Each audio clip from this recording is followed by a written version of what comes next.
નમસ્કાર ખેડૂત મિત્રો, હું નિલેશ ભાટિયા। અત્યારે ખેડૂત મિત્રો, આપણે બધાને મોટાભાગના ખેડૂતને મૂંઝવતો પ્રશ્ન હોય એટલે મગફળીને ઊભે ઊભી સુકાવી અથવા પીરા પડતા જવા, છોડ કોકડાવો, એ રીતે છોડ સુકાઈ જાય છે અને એના મૂળ જોવા જાય તો મૂળમાં તંતુમૂળ દેખાય છે, ઊભી પાળ આખી કમ્પ્લીટ હોય છે, તે છતાં છોડ એમને ઊભે સુકાવા માંડે છે અને એમાં કોઈ વસ્તુ ગમે એટલા છંટકાવ કરો, કોઈ પણ વસ્તુ ખર્ચો કરો, મિક્સ માઇક્રોન્યુટ્રન નાખો, કોઈ પણ ફંગીસાઇડ, રિઝલ્ટ મળતું નથી।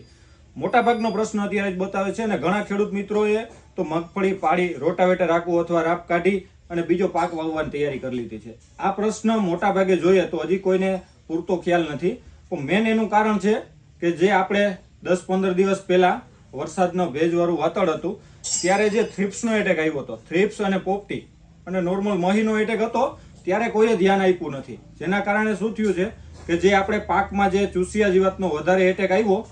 એના કારણે છોડમાં જે રિએક્શન આવ્યા છે।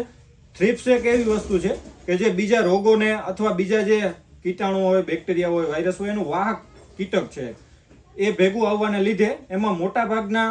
નાના એવા રોગો, વાયરસના, બેક્ટેરિયાના, ફૂગના રોગો ઉત્પન્ન થયા છે અને મૂળજન્ય રોગો ઉત્પન્ન થયા, જેનું કારણ હતું આપણે આડેધડ ખડની નિંદામણનાશક દવાઓનો ઉપયોગ કર્યો, એની સાથે જ અન્ય રાસાયણિક ખાતરો, આડેધડ આપણે બીજી દવાઓ અને મુંડાના લીધે આપણે ક્લોરો હે કે બીજા જે થાયોલેમડા કે અન્ય બધારે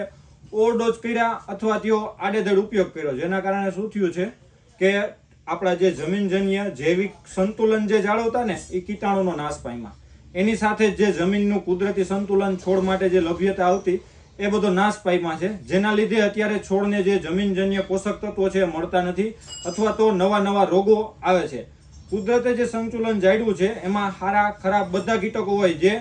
છોડને નુકસાન કરતા જે વાયરસ, કીટકો, ફૂગ હોય એના કંટ્રોલ જાળવી રાખતું, જે આપણે અન્ય રાસાયણો અને દવાનો ઉપયોગને કારણે એ ખરાબ થઈ ગયું છે। કુદરતી સંતુલન બગડવાના કારણે અત્યારે મગફળીમાં મોટા ભાગનો પ્રશ્ન જોવા મળે છે, જેથી છોડ સુકાવો, આ થવું, બધું જે છોડ પીળો પડીને વયો જાય છે। ગયા વર્ષની જેમ ગયા વર્ષે વરસાદ થવાને સાથે 7-8 આસપાસ કપાસ ઊભો સુકાઈ ગયો હતો, જેની કોઈ દવા અથવા કંટ્રોલ નહોતો। એ જ વસ્તુ અત્યારે મગફળીમાં જોવા મળે છે। એના કોઈ બીજા ઉપાયો નથી, પણ એને જે આ વસ્તુ આવે છે અને દર વર્ષે જમીનજન્ય રોગ હોય એટલે દર વર્ષે થોડો ઘણો દેખાતો હોય, એના કંટ્રોલ માટે આપણે અગાઉથી બેક્ટેરિયા છે કે કુદરતી જે આપણે જમીનના છાણિયા ખાતર અથવા નોર્મલ ખેડ ને એ જે વસ્તુ છે કુદરતી સંતુલન જળવાય એ વસ્તુ કરવી જોઈએ। એની સાથે જ